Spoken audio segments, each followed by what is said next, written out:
ตอนนี้ประเด็นเรากำลังร้อนเลยนะคะจากเมื่อสักครู่ที่เราก็ช่วยกันอภิปรายว่าภาษากับพุทธศาสนานั้นมีความสัมพันธ์เกี่ยวข้องกันอย่างไรนะคะเราก็มาถึงจุดที่ว่า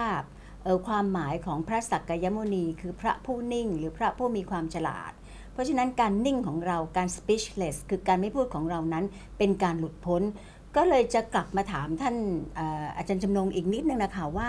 คำว่าพระสักกยมุนีจริงๆแล้วนั่นคืออะไรแล้วการนิ่งของเราเนี่ยเป็นความหลุดพ้นแล้วมันเป็นยังไงคะไม่ใช่ว่านิ่งนี่เป็นการหลุดพ้นนะครับ มัน คือว่าความสัจธรรมเนี่ยบางทีมันพูดเป็นคำตัวหนังสือไม่ได้มันต้องสื่อสารด้วยจิตใจกันนะครับเพราะฉะนั้นพุทธเจ้าจะสอนเรื่องอนัตตาเนี่ยต้องปัญจวัคคีย์นี่เป็นพระโสดาบันหมดแล้วถึงจะสอนเรื่องอนัตตาได้เพราะชาวบ้านต้องอัตตาอยู่ค่ะอันนี้ก็เป็นคำขยายความอันหนึ่งนะคะว่าเราสามารถ speechless ได้อย่างไรเพราะว่าต้องสื่อสารด้วยจิตอย่างที่ท่านอาจารย์จำนงพูดคือว่ายกตัวอย่างเช่นพระปัญจวัคคีย์นั้นเนี่ยบรรลุโสดาบันแล้วเพราะฉะนั้นการที่จะพระเจ้าจะเทศนานั้นน่ะก็ไม่สามารถจะใช้วิธีการแบบเดียวกับพระปัญจวัคคีย์ซึ่งท่านสามารถจะสื่อสารด้วยจิตคือสามารถที่จะเข้าใจกันโดยไม่ต้องพูดมากๆ so I just further asked Professor Jamnong about speechless so he gave an example of Panchavakkhi the 5 disciples major disciples of Buddha so he can communicate through kind of kinesis you see mind communication because it's near the ultimate truth so can you further explain in your perspective in your point of view what is speechless specialist yeah speechless silentness speechless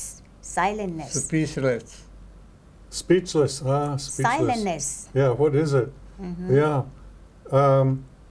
what did you find out the unmarked what does it mean the unmarked it's like silence precedes sound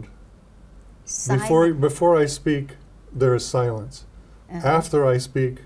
there is silence while I'm speaking there is silence in one way you can only if I speak you can only hear me so far away if you go farther away you can't hear me so there's silence in the speech if you look at the nature of speech there's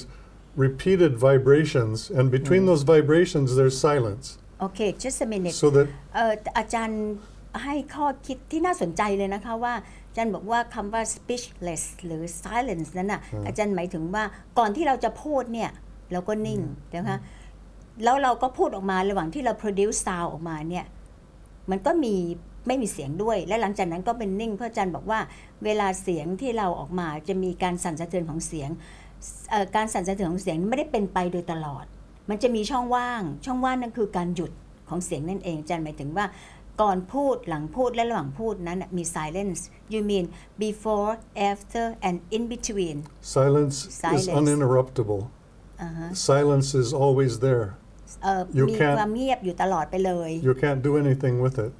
I cannot that's do the anything way with it ultimate truth is like that ultimate truth is continuous uninterruptible it doesn't change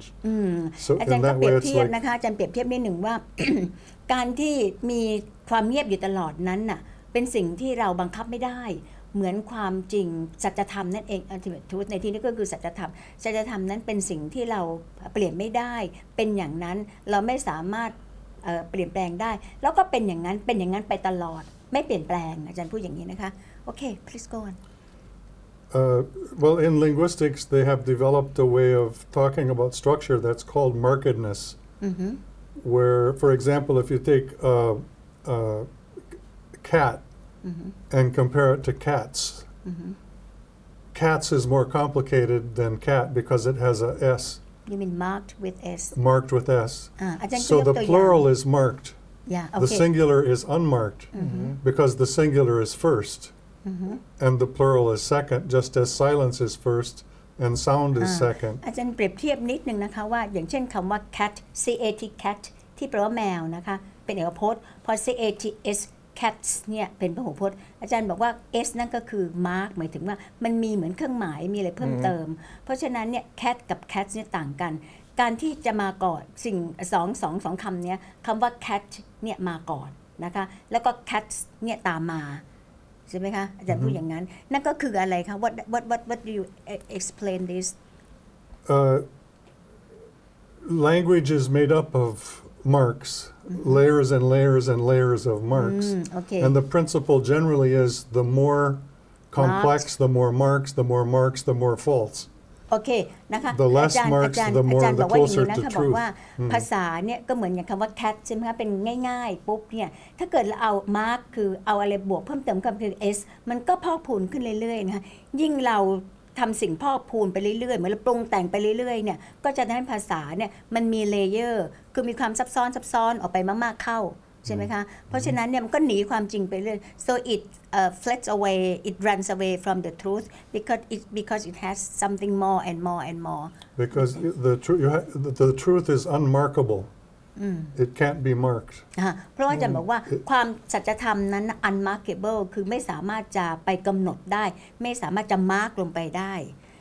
เป็นความจริงก็คือความจริงไม่สามารถจะมีมากกว่าหรือน้อยกว่าได้ก็คืออย่างนี้เหมือนกับภาษาถ้าเกิดว่าเรามีมาร์กไปเรื่อยๆมีบวกไปเรื่อยๆขยายความไปเรื่อยๆมันก็ไม่ใช่เพราะว่าความเป็นจริงนั้นน่ะเราไม่สามารถมาร์กได้เพราะเป็นยังไงก็เป็นอย่างนั้นไม่มีมากขึ้นไม่มีน้อยลง so nothing more nothing less because that's it right the truth the basic principle is that the truth is first the truth is the unborn so it was there before anything was born and it's the undying so it's there after everything dies meaning it's unchanging so it's just like silence so in the area of sound the opposition between sound and silence is like the opposition between truth and falsity sound is a mark อันนี้เดี๋ยวค่ะนี่ไม่ทราบจะตามทันหรือเปล่านะคะเพราะว่าอาจจะต้องรู้เรื่องภาษาศาสตร์สักนิดหนึ่งนะคะว่าอาจารย์มองว่าความจริงนั้นน่ะคือเปลี่ยนแปลงไม่ได้แล้วก็ถ้าเกิดว่าเราเพิ่มขึ้นความจริงที่เป็นเบสิกนะคะจะเป็นอย่างนี้ตลอดคือเป็นสิ่งที่เป็นข้อเท็จจริงเราเปลี่ยนแปลงไม่ได้แล้วก็เป็นเบสิกของทุกๆสิ่งเมื่อไหร่เราเปลี่ยนแปลงแล้วก็เหมือนเราไปเพิ่มความ falsity คือความไม่เป็นจริงไปเรื่อยๆ so if we can you give example like the one that you mentioned the phonology of pet or this is the let's take a different example that fits with exactly what we're talking about here in English we have the expression two-faced a two-faced person is a person who is false why okay so that one question is how do you draw the implication from the doubleness to falsity you draw it because of the relationship between truth and falsity the unmarked and the marked so two-faced implies false and but wait one more thing the same thing is true in Thai Professor Pai I know but I have to translate if you go further I cannot then okay คือขออนุญาตก็ให้เขาหยุดเพราะว่าค่อนข้าง complicate มากๆเลยถ้าไปเรื่อยๆเราจะยังไม่เข้าใจแต่น่าสนุกแล้วนะคะว่าอาจารย์ยกตัวอย่างถึงคนสองหน้า two face right and what happened with the two face person so it means that person are true and false which face is true แล้วพูดถึงหน้ากากทุเรียนหรือเปล่าคะตอนนี้อาจารย์พูดถึงหน้ากากสองหน้า any attribution of doubleness or multiplicity implies falsity โอเคอาจารย์บอกว่าอะไรตามแต่ที่มีคู่ขึ้นมาสิ่งนั้นมีนัยยะว่าจะต้องเป็นไม่จริงความไม่จริงเพราะว่าเบสิกแล้วมันต้องมีอย่างเดียวอะไรตามแต่ที่มี2 อย่างขึ้นมาก็แปลว่ามันจะต้องมีไม่จริงขึ้นมาแล้วเพราะเบสิกขั้นต้นคือมีอย่างเดียวเท่านั้นสัจธรรมมีอย่างเดียวถ้าเรามีเพิ่มขึ้นจากตรงนั้นแปลว่าสิ่งนั้นไม่จริงที่อาจารย์พูดโอเค so but there's two levels of importance one is how do you get from doubleness to falsity the only way you can get there is if you have the law of relationship between truth and falsity as being unmarked and marked so in other words doubleness means falsity because of the complexity of the form อาจารย์พูดถึงว่าถ้าเกิดมีของ2 อย่างนะมันต้องมี mark and mark ถูกไหมคะ so there should be mark and unmark for that thing and then what happened so it means that if there so the same thing right you refer to the same thing if there is a duplicity it means that there should be mark false which one is false which one is mark and unmark false and true and false Well, duplicity is false because there's doubleness. โอเคก็บอก duplicity นั้นเนี่ยเป็นเรื่องที่ไม่จริงเพราะว่ามี2อย่างอย่างที่เหมือนเมื่อสักครู่นะคะว่าข้อเท็จจริงนั้นมีอย่างเดียวเท่านั้นถ้ามี2อย่างนั้นไม่จริง and which one is marked and unmarked Well, the one that's first is unmarked, and the one that's second is relatively speaking marked. โอเคคืออันแรกนั้นนะคะเราเรียกว่าเป็น unmarked คือยังไม่มีอะไรมาเจือปนเลยไม่มีอะไรที่มาเพิ่มเติม mark ในที่นี้ก็เหมือน mark mark คือเราเพิ่มอะไรเข้าไปทำเครื่องหมายหรืออะไรเข้าไปแต่ถ้าสมมุติว่าไม่มีเลยก็เป็นข้อเท็จจริงอะไรก็ตามแต่ที่เรา mark เข้ามานั่นน่ะความสัมพันธ์ของมันจะชี้เห็นว่าอันที่เรา mark เข้ามานะมันไม่จริงแล้วเพราะเราเพิ่มจากสิ่งที่มัน unmark And the second implication, the question of fact is, why does English and Thai have the same thing? Why is Songna mean falsity in Thai and two-faced means falsity in English? There's no borrowing. อาจารย์บอกว่าทำไมภาษาไทยกับภาษาอังกฤษซึ่งเป็นภาษาที่อยู่คนละซีกโลกเลยทำไมมีสิ่งที่เหมือนกันอย่างเช่นคำว่าสองหน้านะคะสองหน้าของไทยเนี่ยความหมายก็คือเปรียบเทียบว่าไม่จริงอ่ะเป็นคนไม่จริงภาษาอังกฤษก็มีความหมายอย่างเดียวกัน so what happened with Buddhism our สองหน้า phrase so the laws of Buddhism apply in English and Thai and every other languageกฎของอันนี้ฟังดีๆนะคะท่านผู้ชมมาถึงจุดสำคัญแล้วล่ะค่ะว่าการนำเสนอครั้งนี้นะคะน่าจะเป็นครั้งแรกของโลกและประเทศไทยได้รับเกียรตินี้นะคะที่เราจะได้เสนอว่าในการมองภาษาจาก perspective หรือจากมุมมองของพุทธศาสนานั้นเป็นอย่างไรอาจารย์มองว่าสองหน้านั้นเนี่ยในภาษาอังกฤษกับภาษาไทยเหมือนกันมันแสดงว่าอะไรข้าขออีกทีค่ะตรงนี้มันเป็นสำคัญมากตรงนี้มองว่าอาจารย์พูดอีกครั้ง again please about the two face the last phrase that you mentioned the last sentence okay there's a fact that two-faced in English means falsity and two-faced in Thai means falsity and then how do you explain that they're the same sometimes they're the same in two languages because one borrows from the other but Thai didn't borrow from English อาจารย์บอกว่าในเมื่อ2ภาษาเนี่ยมีสำนวนนี่เหมือนกันนะคะแล้วจะรู้ได้อย่างไรว่ามันต่างกันเหมือนกันในเมื่อไม่มีการยืมคำกันมาอย่างเช่นสมมติว่าคำที่เรายืมเช่นคอมพิวเตอร์นะคะภาษาอังกฤษก็มีภาษาไทยเรารู้เลยว่าเรายืมกันมาแต่ทำไม2ภาษานี่เราไม่ได้ยืมกันมาแล้วรู้ได้อย่างไรว่ามันเหมือนกัน How can you know that it's the same It's the same because the same natural law โอเคนี่คือคำตอบสำคัญค่ะอาจารย์อธิบายแล้วว่าเหมือนกันเพราะว่าอะไรไม่ได้เกี่ยวกับการยืมไม่ได้เกี่ยวกับอะไรทั้งสิ้นนะคะ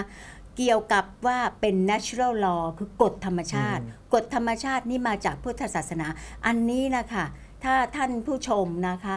ฟังดีๆจะเห็นเลยว่าคำตอบอยู่ตรงนี้ว่าสิ่งที่เหมือนกันนั้นก็คือจาก natural law ซึ่งอาจารย์พูดไว้ตอนต้นว่าเป็นสิ่งที่พระพุทธศาสนาเรามีที่อื่นไม่มีนะคะแต่นี่ไอ้ตรง natural law นี่นะคะแปลว่าถ้าเกิดว่า natural law สามารถอธิบายแม้กระทั่งศัพท์สำนวนแค่นี้นะคะเรื่องอื่นๆนั้น natural law ก็สามารถอธิบายได้และจะนำไปสู่ว่าทำไมเราเรียนภาษาเราถึงไม่เข้าใจก็จะกลับมาที่ท่านจันดมว่าทำไมไอ้นี่อธิบายไม่ได้ไอ้นี่อธิบายเพราะว่าจริงๆแล้วเนี่ยกฎทุกกฎเกี่ยวกับเรื่องภาษาที่เราเรียนใช่ไหมเรียนไวยากรณ์ไวยากรณ์ภาษาไทยภาษาอังกฤษ noun pronoun อะไรทั้งหลายแหละเนี่ยเราไปเรียนในสิ่งที่ยังไม่ใช่เราไม่ได้เข้ามาถึง natural law เพราะฉะนั้นสิ่งนี้ที่วันนี้ที่เรามาพูดกันนะคะจริงๆแล้วนะคะโครงการนี้นะสิ่งที่เราพูดเราจะนำเสนอเป็น1โครงการนะจะเป็นสิ่งที่เป็นประโยชน์กับทางพุทธศาสนา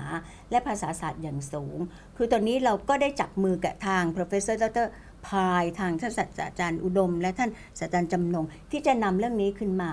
โดยเราใช้เวทีนะคะ WBT เนี่ยเป็นเวทีแรกนะคะเนี่ยท่านผู้ชมก็จะได้เห็นเลยว่าเรามีคำตอบมีอะไรใหม่ๆแล้วต่อไปนะมหาจุฬามจรเนี่ยซึ่งเป็นมหาวิทยาลัยสงฆ์และมีความให้ความสนใจท่านอธิการบดีเองนะคะท่านผู้บริหารทุกท่านรวมทั้งคณาจารย์นะท่าน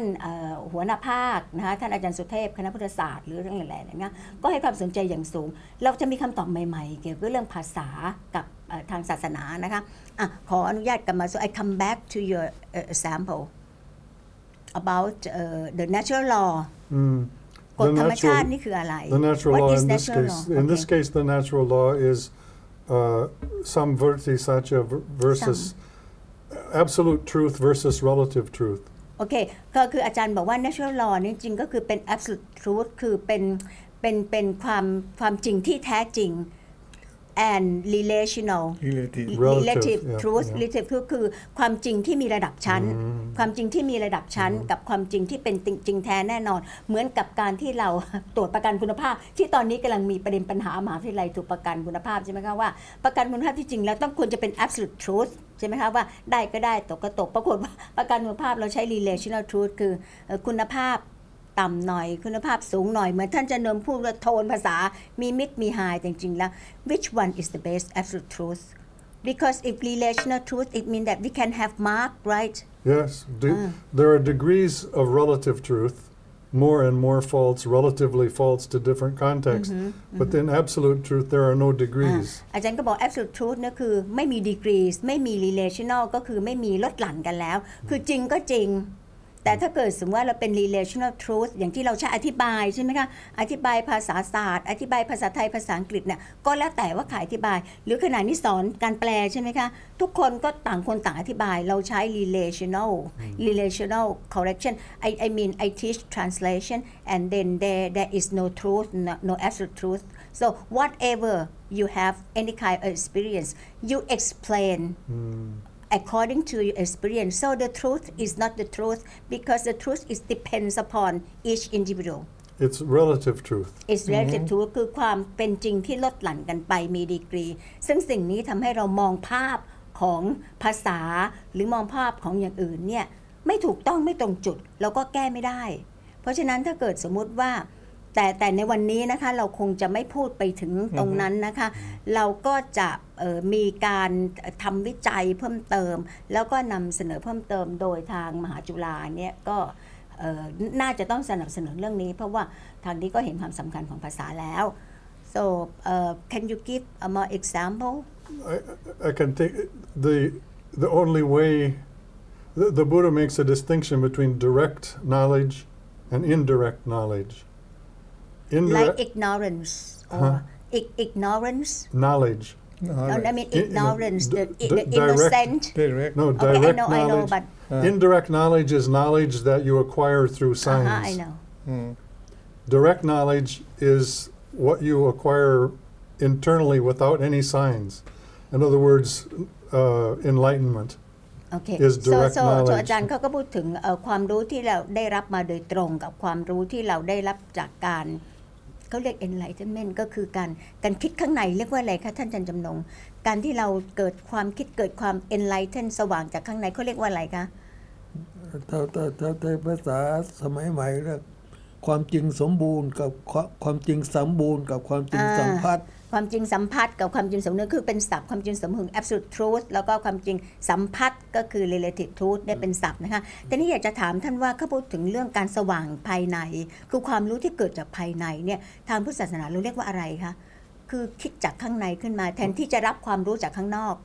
ตัวสมาธิเนี่ยมันทำให้เกิดความสว่างขึ้นความเกิดความรู้ขึ้นภายในได้จากภายในของเรานะ so I think we almost times run up so I would like to go to our critical issue the word issue how can Buddhism and language gearing towards world peace because of the natural law if we understand if we try to eradicate we try to how to say get rid of the marked thing so it means that we don't have to be two-faced all the time right yeah conflict inconsistent conflict with natural law is what leads to war conflicts and so on so it's a question of becoming more and more in harmony with natural law and so Buddhism and linguistics if they can help each other more people become harmonious with natural law then conflict will disappear ก็มาถึงคำถามสุดท้ายว่าสิ่งที่เราปัจจุบันนี้นะคะจะสามารถนำไปสู่สันติสุขของโลกได้อย่างไรอาจารย์ก็บอกว่าถ้าทุกคนมองถึงเรื่อง natural law ทุกคนมองเห็นกฎธรรมชาติทุกคนพยายามที่จะทำตัวเองให้เข้าสู่กฎธรรมชาติก็จะเกิด harmony ก็จะเกิดความสมดุลของทางความคิดความสมดุลทางความคิดก็จะขจัดมาร์กขจัดความสองหน้าขจัดเปลือกขจัดอะไรออกไปเพราะนั้นก็ทำให้ทุกคนเนี่ยเข้ามาใกล้สู่ natural law ทำให้เราอยู่ด้วยกันได้สิ่งนี้ก็จะเป็นการนำไปสู่สันติสุขของโลกซึ่งถ้าเกิดในโอกาสหน้าถ้าเรามีโอกาสเราก็อาจจะได้ขยายความต่อไปค่ะค่ะสำหรับวันนี้นะคะก็คณะวิทยากรทั้ง3ท่านนะคะ4ท่านรวมทั้งตัวดิฉันเองด้วยนะคะก็ขอบพระคุณท่านผู้ชมทุกท่านที่กรุณาให้ความสนใจในเรื่องที่เป็นอาจจะเรียกได้ว่าเป็นวาระแห่งโลกนะคะแล้วก็ขอให้ท่านผู้ชมติดตามได้ในตอนต่อไปถ้าเกิดสมมติว่าเราจะมีการขยายความเรื่องนี้ขอบพระคุณมากเลยค่ะสวัสดีค่ะสวัสดีครับ